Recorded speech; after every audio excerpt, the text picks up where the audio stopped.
How's everybody doing out there? This is the Cool Club. I am the Glitch Trap. Bong, bong, bong. I just watched Zombie Town. Zombie Town is a 2023 Canadian comedy horror film directed by Peter Lepinowitz. Peter Lepinowitz is his name. Starring Dan Aykroyd, Chevy Chase, and Marlon Kazadi. You also have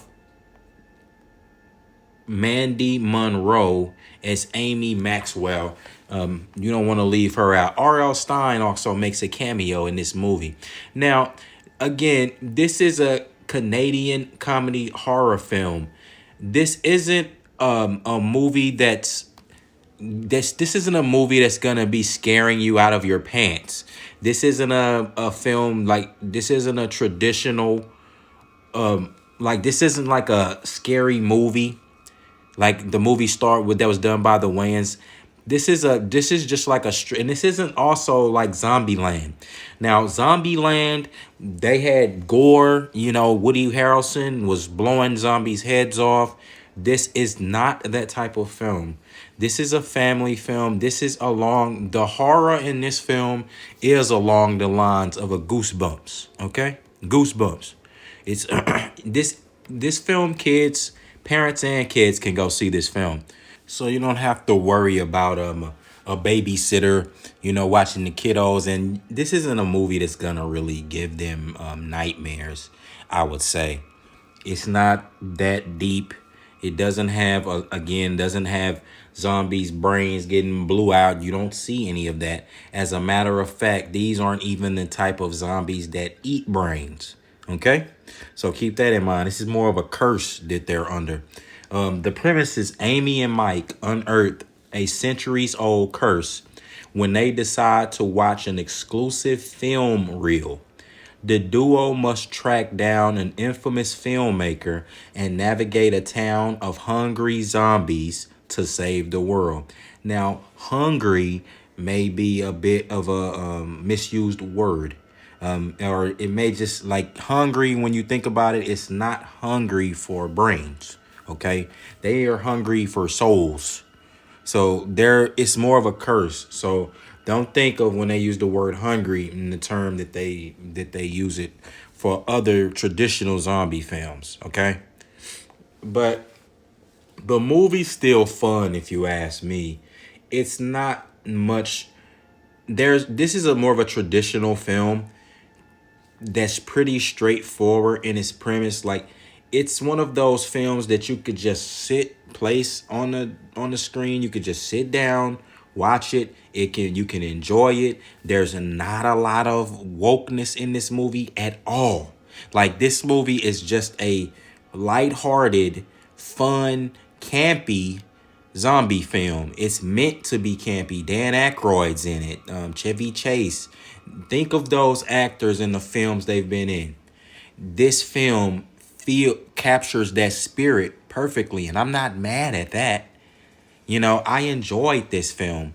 Now again, let's go. I'm gonna, me. This is the Glitch Trap. I have to give you the good, bad, and the very ugly.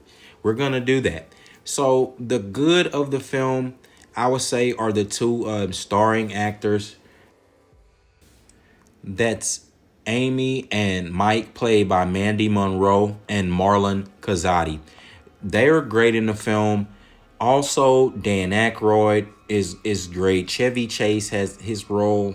He's great in the film for what they do. But Marlon Kazadi is not a bad actor. He seems to me to be like an upcoming actor. I haven't saw him in much. And I haven't saw Maddie Monroe in anything. So I gotta give them kudos for the act, what they brought. They caught the spirit of campiness in that film, especially Maddie Monroe. She caught the spirit that this film was trying to portray. And I wasn't mad at that. So did the rest of the supporting cast, the people in the town, Mrs. Barnard, the lady who played her. She captured the feel of the teacher, of just a a drab teacher who's into a lot of eccentric things. So it just caps. She played all the supporting cast was great. They weren't the I mean this wasn't a Shakespearean film, so don't expect much. But for what it was, they did it perfectly. They executed. As far as the rest of the good, like I said, this movie wasn't woke. You can set this movie, and this is a good, huge thing for some people. Like, you're not going to be cringing. There's no cringe moments in this film. You could just play this. The whole family can watch it. You can step away. You can go do whatever you need to do. You don't have to run. Oh, let me catch this. None of those situations happen in this film. All right. So that's a huge thing for a lot of people these days. Now, that's pretty much ends it for the good. The premise is pretty straightforward. The bad, like I said, this is nothing new. This is something that you've seen. You've seen this in The Mummy. You've seen this premise before. Person gets said cursed item. Evil Dead. The Evil Dead remake just came out, a reboot. So this is the same premise, just in a more campy way. I'm pretty sure this was in a Goosebumps book. This same story, similar stories in a Goosebumps book. Night at the with the hidden or night at the museum with the cursed artifact or something. Night at the curse. I don't know. I used to read a lot of R.L. Stine Goosebumps books, and those are great. Shout out to R.L. Stine. But yeah, so the premise is nothing new. Again, this is not a long film, which it doesn't need to be. Actually, that's part of the good, I would say.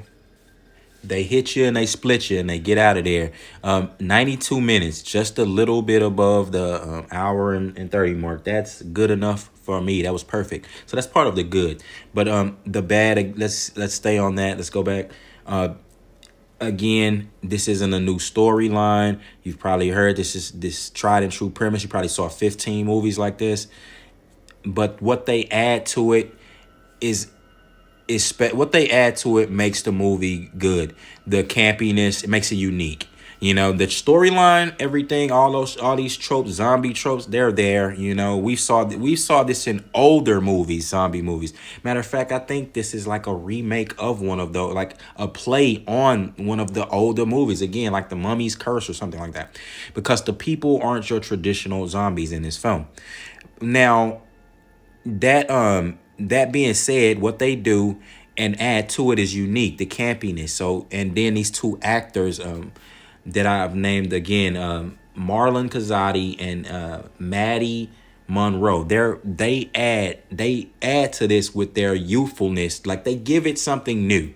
So, but still, the storyline, the simplicity of it, the fact that it is campy. Some people may not get into that. They may not get into the camping. You've seen these same tropes over. They didn't really try to reinvent the wheel. Now, the very ugly. I don't like the way that they set this character, that they played Marlon Kazadi's character in the beginning. Like he's basically an aloof F up. He's basically an aloof guy who can't do anything right. And that's, to me, it just doesn't, it really doesn't make you like the character at all. The same with his friend Maddie.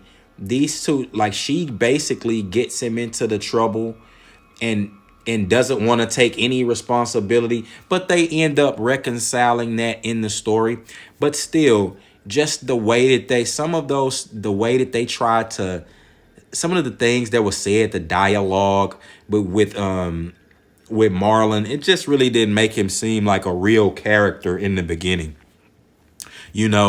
And some people, like I said, you'll probably, if you don't really get through like the first 30 minutes, you're not going to make it in through the film. You're like, if you see the first 30 minutes and you're not into it, then you're not going to like the film. You're going to be one of those people who just not going to get anything from this, because these reviews aren't just all, roses and sunshine. But with that being said, I'll go ahead and give this 5.5 out of 10. 5.5 out of 10. And I'll give it an extra 0.5 because of the two actors, the young actors. They're budding actors. I don't, this they have more potential to go, and also because they had Chevy Chase and Dan Aykroyd in the film. So with that being said, hey, Zombie Town, check it out if you like. This is the Cool Club. This is a Cool Club review. I am the Glitch Trap. I'm gone. Bye.